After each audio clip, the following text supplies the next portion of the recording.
ગર્ભ સંભૂતમ તમ રાહુમ નમામ્યહમ. ઓમ રાહવે નમઃ. રાહુ મહારાજ એ નવગ્રહની અંદર પડી આપી દો. રાહુ મહારાજ એ સિંહિકા નામની જે રાક્ષસી, આપણે જેને રક્ત પ્રહલાદને પોતાના ખોળામાં રહીને અગ્નિ સ્નાન કરેલું, એ સિંહિકા નામની જે રાક્ષસી હતી, હિરણ્યકશ્યપની પુત્રી, એમના લગ્ન થયા વિપ્રચિત નામના રાક્ષસ સાથે, અને તેમાંથી જે ઉત્પન્ન થયો પુરુષ તે હતો રાહુ. રાહુ એ સમુદ્ર મંથન જ્યારે થયું ત્યારે અમૃત ઉત્પન્ન થયું. મોહિની સ્વરૂપે ભગવાન વિષ્ણુ પરમાત્મા એ એનું પાન બધાને વેચી રહ્યા છે. અમૃતનું પાન રાક્ષસોને અલગ આપે અને દેવોને અલગ આપે, કેમ કે રાક્ષસો અમર થઈ જાય તો તકલીફ થઈ જાય. એટલા માટે વિષ્ણુ ભગવાને મોહિનીનું સ્વરૂપ લઈને બધાને પોતાના મોહમાં રાખીને એ કર્મ જ્યારે કર્યું, તે વખતે રાહુ એ ખબર પડી જાય રાહુને કે આમાં કંઈક ગડબડ ગોટાળા થાય છે. આ સ્ત્રી દેવ બાજુ અલગ અલગ કલરનું દ્રવ્ય આપે છે. એટલે રાહુ વિચાર કરે કે આમાં મારે કંઈ રસ્તો. રાહુ એટલે બહુ પાવરફુલ છે.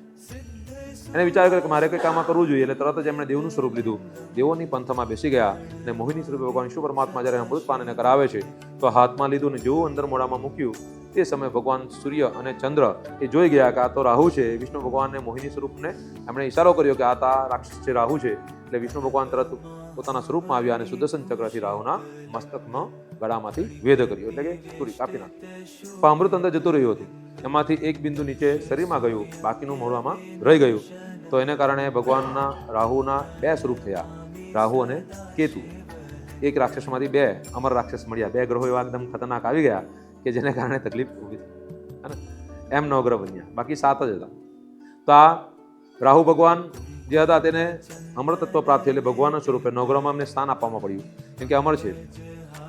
ઉપરનું મસ્તક ને રાહુ, નીચેનું સ્થાનને ધડ છે, જેને કેતુ કહેવામાં આવે. આ બે ભાગથી વેચાઈ ગયા.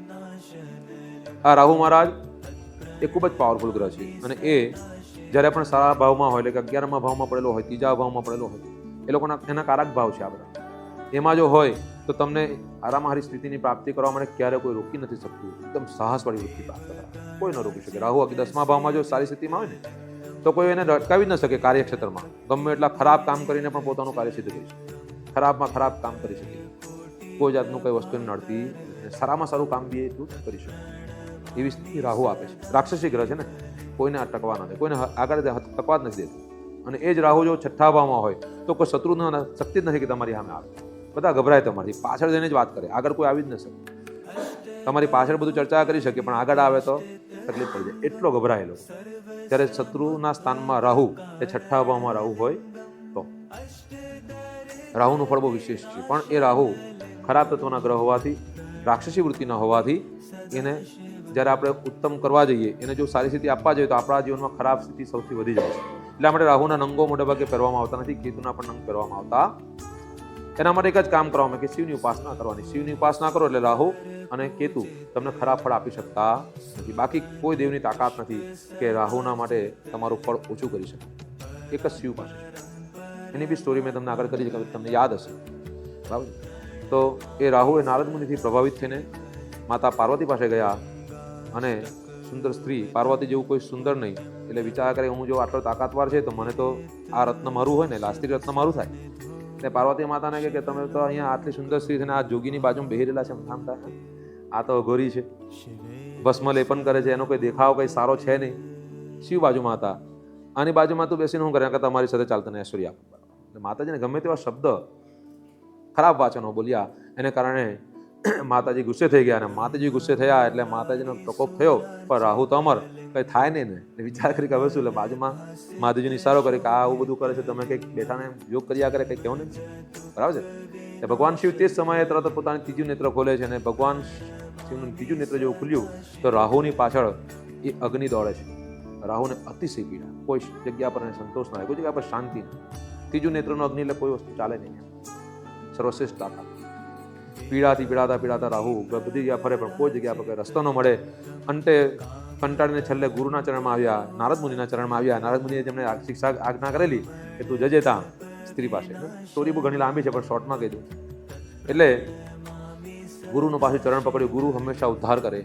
નારદ મુનિને ચરણમાં પડ્યા કે હવે તમે મને આમાંથી કોઈ ઉબારો, આ તમે મારા માટે જે કર્યું તે બહુ ખતરનાક વસ્તુ છે, હું હવે કોઈને પીડા આપીશ નહીં. જ્યારે જ્યારે તમે મને રસ્તો આપો ત્યારે ભગવાન રાહુ મહારાજને નારદમુનિ રસ્તો આપ્યો કે તમે શિવની પાસે જાઓ ત્યાં મુક્તિ માફી માંગો એટલે બધું પ્રાપ્ત. ત્યારે રાહુ મહારાજને પાછા આશીર્વાદ મળ્યા અને ત્યાર પછી શિવની જે ઉપાસના કરે તેના જીવનમાં રાહુ સૌથી ઊંચું ખરાબમાં ખરાબ ફળ પ્રાપ્ત કરાવે. એટલા માટે ભગવાન શિવ પર કોપરાની વાટી કે નારિયેળનું પાણી ચડાવવાનું કે પછી કાળા મગ ચડાવવાથી રાહુ શ્રેષ્ઠ ફળ પ્રાપ્ત કરાવે છે. એટલે રાહુને વંદન કરવાના. ભગવાન શિવની કાયમી બુધવારના દિવસે વસ્તુ ચડાવવાથી રાહુનો પ્રકોપ ઓછો થઈ જાય છે. ઓમ રાહવે નમઃ. ઓમ મહારુદ્રાય નમઃ.